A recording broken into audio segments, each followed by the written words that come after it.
Estamos de volta recebendo nesta segunda-feira a psicóloga especialista em neuropsicologia infantil, Erlene Chaves. Mais uma vez, obrigada pela presença, viu, Erlene? Adorei que você voltou ao nosso programa. Hoje falando sobre um tema complicado, difícil, né, para os pais e para as crianças, aquele momento de separação.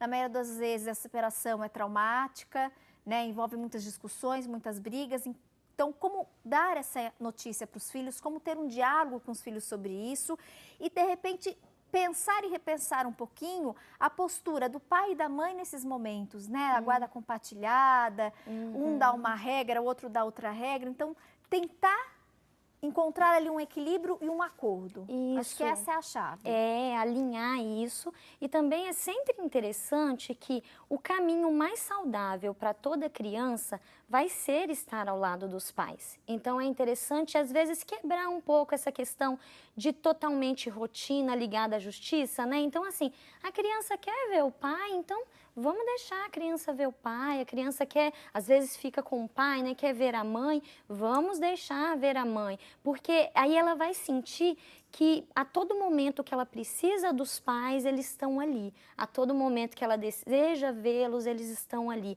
Ela vai poder contar sempre, né? Acho que o melhor caminho é exatamente isso. Tentar ao máximo não mudar essa questão do apoio, do querer ver, do querer sentir. E às vezes ocorre o contrário também. Muitos pais vivem numa correria tão grande que às vezes na hora que separa é a hora que o filho vai ter de fato um momento com o pai, às vezes vai ter um tempo de qualidade, às vezes vai ter um momento específico com a mãe, também um tempo de qualidade. Então, em algumas relações, acaba até melhorando para a criança, né? Elane, a gente falou um pouquinho, pensando na criança mais nova, né? E aí até você falou, é importante sempre não mentir para a criança. Contar, até porque ela já está sentindo, de alguma maneira ela já sabe, já está entendendo que tem alguma coisa diferente, né? Ser honesto. No caso dos adolescentes, porque a adolescência a gente sabe também que não é um período fácil, né? É um período, inclusive, a questão dos hormônios, né? Tudo vai influenciar. Muitos pais, a gente às vezes brinca, né? Aborrecência, mas de fato até muitos médicos, diversos especialistas afirmam, é um processo de muita mudança, mudança física, né? Psíquica. E no caso dos adolescentes, de repente, como é que os pais podem abordar esse adolescente para falar sobre isso? Porque com certeza eles também já devem sentir que tem alguma coisa né, diferente naquela relação do pai e da mãe. Na verdade, tem que ser colocado, na verdade, cada indivíduo é de um jeito. Se a família percebe que aquele adolescente tem condições de receber o que de fato aconteceu, ele pode colocar, mas de uma forma muito tranquila.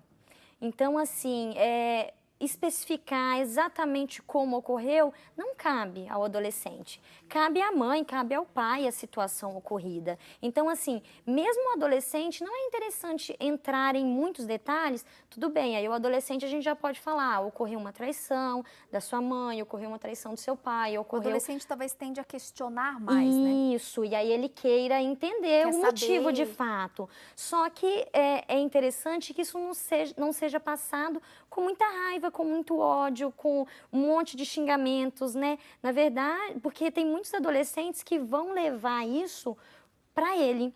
Então, assim, você vê muito, e até adultos, que o pai aprontou isso com a mãe, então eu passo a sentir raiva do pai, eu passo a sentir ódio do pai e começo a tratar ele de uma forma indiferente. Mas espera aí, você é filha e não esposa.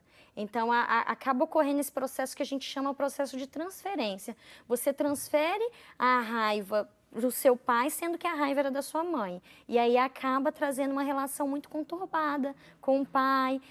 E isso vai virando uma bola de neve, né? Como reverter isso ou até prevenir isso? Então, né, é uma questão que, assim, é interessante até que os pais tenham esse cuidado, né? Não seja tão especificado, colocado. E, na verdade, sempre deixe claro para o filho. Filho, esse problema é meu e da sua mãe, esse problema é meu e do seu pai. Você não tem nada a ver com isso.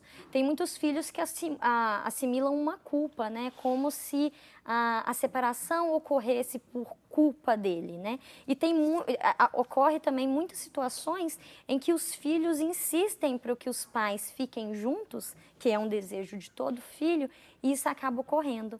E aí acaba aquela mãe ou aquele pai a vida toda frustrada e joga depois a culpa no filho, né? Foi por sua culpa que eu fiquei junto com o seu pai, foi por sua culpa que eu fiquei junto com a sua mãe. Então é sempre bom deixar muito claro a diferença de papéis. Ele é seu pai, ele errou comigo, mas não errou com você, ele continua sendo seu pai. Do mesmo jeito em relação à mãe, né? Queria aproveitar, Helena, a gente está falando sobre essa relação de pais, né, e da separação, que acaba sendo ali uma quebra, né, uma perda. E a gente recebeu uma pergunta muito interessante, não sobre separação física de pai e mãe, mas sobre a questão da morte. Então, por exemplo, uma criança que pede ou o pai ou a mãe. Como abordar isso? Por exemplo, como a mãe conta para a criança que o pai morreu, ou o inverso. Sim. Se a mãe falece, o pai como dá essa notícia? Essa notícia ela deve ser dada de maneira bem verdadeira.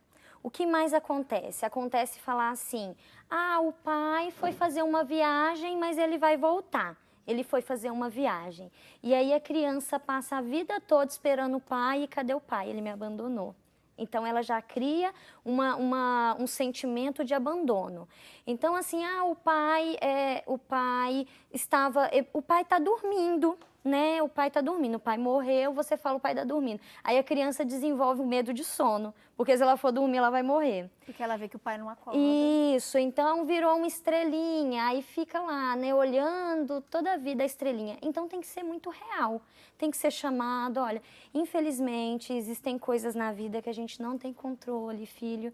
Então assim, o seu pai teve um acidente, ele faleceu, ele não vai estar no meio da gente mais, mas o bom é que vai estar tudo de bom que ficou. Todos os momentos que a gente passou junto com ele, tudo que a gente viveu de feliz, né? Então, assim, você vai ter que focar nisso, nos momentos vividos e permitir que ele viva essa dor também. Lembrar, de repente, algum passeio, viagem, mostrar foto. Mostrar foto, vídeo. Olha quanta coisa boa, né? A gente tem pra lembrar. Olha como a sua mãe te amava, olha como seu pai te amava. Porque é complicado, porque às vezes tem uma doença, por exemplo. Sim. Né? E aí, geralmente, os adultos numa doença... Não que a gente se prepare, né, gente? Porque acho que é uma coisa que não dá pra gente se preparar, né? Mas, não sei se é o termo mais correto de usar, mas assim, quando tem a doença, você já fica ali pensando naquela possibilidade como algo mais forte. Sim. Mas, por exemplo, um acidente, algo que você não está esperando, de repente você recebe a notícia. Se pra gente já é difícil, você imagina você ter que passar isso para uma criança. Sim. Então, o ideal mesmo é você ser honesto e falar. Ser honesto. Não usar esses argumentos. Foi viajar, tá dormindo. Exatamente. Você cria... Não buscar desculpas. Exatamente. Tem que jogar real. Jogar real, porque você cria fantasias e, dependendo da forma como a criança vai criar essa fantasia, vai ser muito prejudicial. Né? Então, a gente tem que tomar muito cuidado, falar a verdade, a criança sente e possibilitar que ela viva o luto, que ela viva a dor, né? Às vezes o problema é esse, criança é feliz, então criança não pode chorar e não pode sofrer. E uma morte de um pai ou de uma mãe tem que ser vivido, né? Que ela viva isso com o apoio daquelas pessoas que ela gosta. Exatamente. Obrigada, viu, Helene? Sempre muito bom receber. Espero que você volte em outra oportunidade. Se tiver algum assunto que você, mãe, né, que está me assistindo, quer que a gente aborde, está tendo alguma dificuldade nesse momento de educação, de criação, aproveita, viu? Pra gente aí poder esclarecer suas dúvidas, seus anseios, aquilo que está apertando, angustiando aí seu coração.